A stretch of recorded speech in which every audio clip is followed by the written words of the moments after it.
On commence. Donc l'objectif c'est de refaire le fameux Advent of Code. Donc, Advent of Code qui est un calendrier de l'avant, je vais partager là, calendrier de l'avant de développeurs. Donc c'est des petits exercices de dev, un par jour tout le mois de décembre, qui commencent assez faciles et qui finissent assez compliqués quand même, surtout au niveau si on va sur l'optimisation complète. Donc là l'idée c'est de faire des essais de vidéos et de refaire en live les exercices. Donc là j'ai reçu, moi je l'ai fini, hein. Je l'ai fini, mais j'ai recréé un nouveau compte pour qu'on voit et qu'on essaye avec des nouvelles données, voir ce que ça donne. Donc le premier jour. Le premier jour, si on lit l'énoncé, c'est assez simple. C'est juste une histoire encore autour du Père Noël. Donc du coup, on va essayer de savoir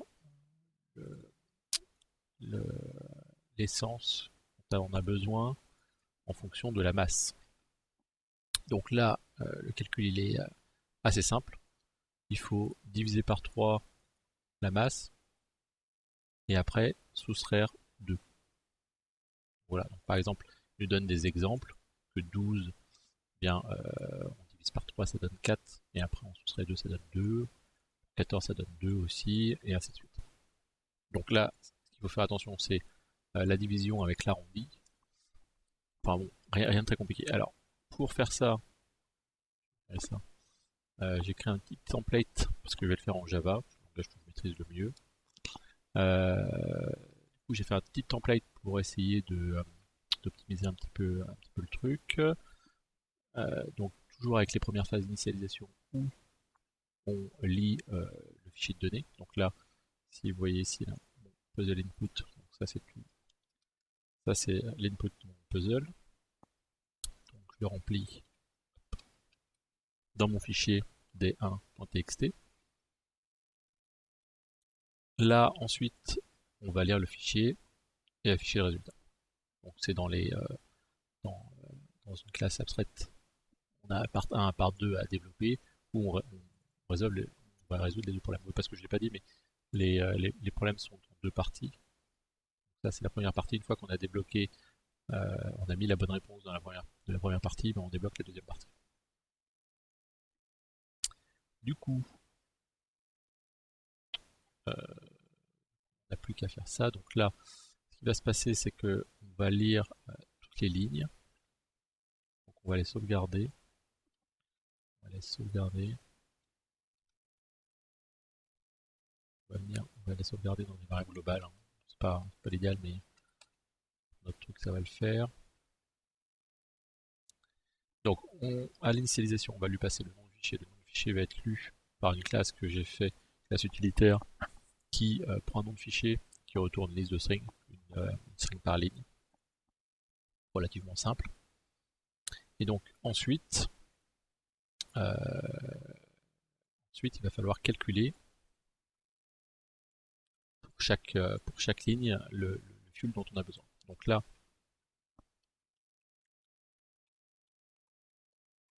on va commencer par lire toutes les lignes.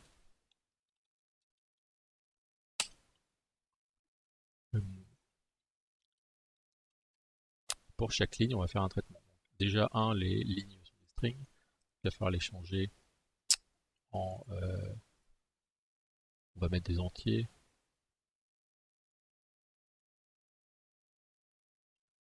Je crois que le total peut être assez lent. Je vais mettre un long en fait. Je crois qu'il y a un integer en résultat.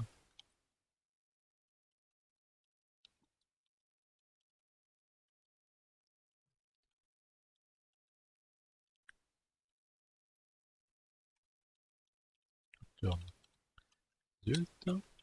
Et donc pour chaque ligne, on va lire la ligne, la changer en long. Donc, parse long line.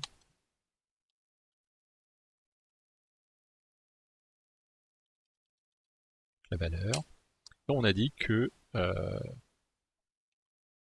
pour chaque ligne, le fuel nécessaire, c'était cette valeur divisée par 3, à qui on soustrayait 2. Voilà. C'est un peu ça. Pour l'instant, la partie 2, on va la laisser comme ça. Donc là, on va mettre des petites parenthèses, si jamais, quand même plus lisible.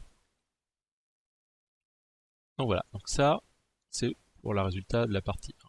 Ce qu'on peut faire, ce qu'il faut faire, c'est commencer avec des tests unitaires. Donc les tests unitaires, ça va être assez simple. On va reprendre les exercices qui sont là. Donc, là, on a les inputs, par exemple pour 12, 14. On en a deux autres. On va les rajouter. 3, 4. Donc, pour le 3, c'est celle-ci. Hop. 4, c'est celle-ci. Donc, on va commencer. Voilà. Donc, on sait que pour ce fichier-là, pour le 12, la réponse qu'on souhaite avoir, c'est 2. Pour le 14, c'est 4.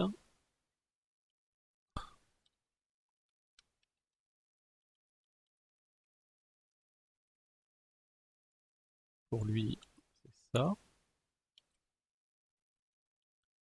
Et pour lui, ça va être ça. 4. Et donc, on charge le fichier, on essaye la part 1. Et voilà. Donc pour l'instant, la part 2 n'a pas de sens. Mettre un commentaire. Pour voir si notre programme fonctionne, on va juste lancer le test unitaire. Donc là, on se aperçoit qu'il y a un problème. Donc il y a un problème sur le 4. On attend 4. Ah ben non, parce que c'est 2. C'est moi qui ai fait une erreur. Donc voilà, le programme est bon. Et on relance tous les tests unitaires. Donc là, on est assez confiant. Du coup, on va lancer le main pour voir. Et là, on a un résultat de 37 099. Si je retourne sur le site, que je mets ça. Ah, donc là, il me dit que ma réponse est trop faible. Ok. Je vais le noter comme ça. Alors là, il y a une erreur qui a été faite.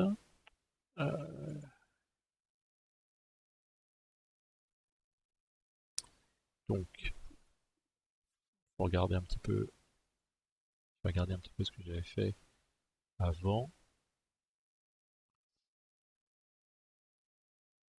Là, il y a 3 lignes. Divisé par 3, moins 2. Donc là, on regarde le résultat. Ah bah oui, oui. Plus égal. Tous les tests unitaires fonctionnaient en fait parce qu'il n'y avait qu'une seule ligne. Malin. Donc ouais, le résultat là est plus important. Donc on retourne, on essaye. Voilà. Là, maintenant, on a la première étoile. Pour regarder l'énoncé de la deuxième partie. La deuxième partie dit, bah voilà, c'est bien, vous avez rajouté de l'essence nécessaire pour faire la fonction du poids. Mais rajouter de l'essence, ça rajoute du poids. Du coup, comment vous allez, en fonction de l'essence, à chaque fois que vous rajoutez, il va falloir rajouter de l'essence parce que vous avez rajouté du poids. Donc là, on est dans une fonction récursive assez classique. Si on reprend public long get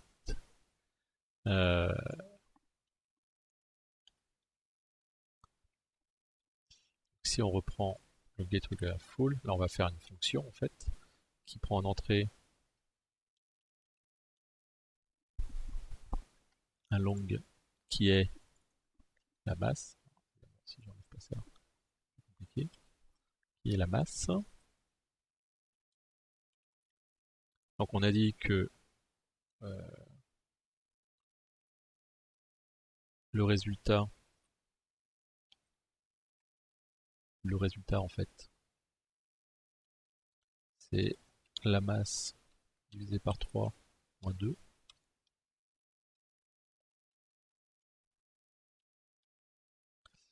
Ce qui explique là aussi dans l'énoncé, c'est que si jamais on arrive à un résultat inférieur à 0, bah, il ne faut rien rajouter. Donc on va le tester là.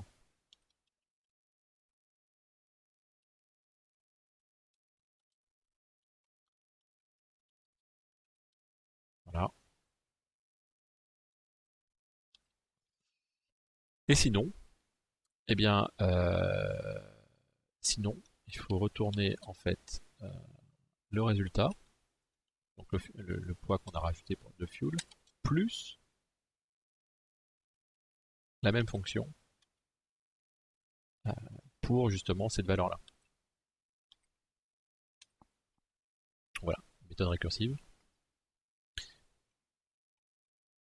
Et par rapport à la part 1, la part 2, ça va ressembler à quelque chose comme ça, où on va dire, voilà, pour chaque ligne,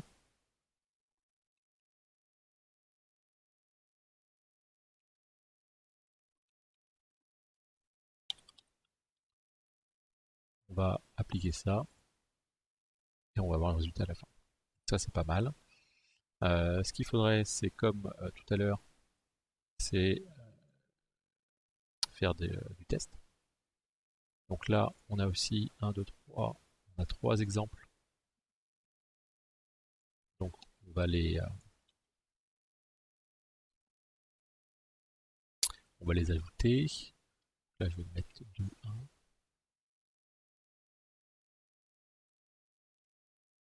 Là, c'est 14. Un exemple. 2.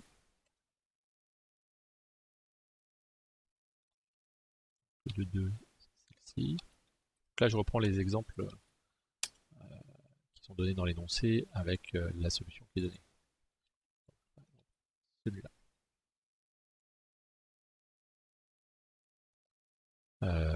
Voilà.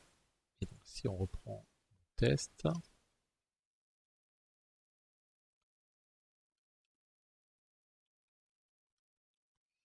pour la part 2, donc là, on est plutôt 2, 1, 2, 2, 2, 3. On n'a pas de 2, 4. Donc pour le 2, 1, pour le 14, c'est toujours 2. Pour le 1969, il arrive à une réponse à 966. Et pour le dernier, on arrive à 50 000. Voilà. Donc là, si je lance le par 2, apparemment ça fonctionne. On a bien les bons résultats. Et du coup, si je relance test, voilà, j'ai le résultat qui s'affiche ici. Si je le mets hop, dans le pulse, voilà, on a bien la deuxième étoile. Donc c'était le premier exercice, super simple. Le plus compliqué, c'est de mettre en place l'environnement, savoir comment on va faire ces tests, ça c'est important. Parce que ça permet, si jamais vous faites des modifications, de relancer tous les tests et voir si ça continue à fonctionner. Donc voilà, donc ça c'était le premier jour.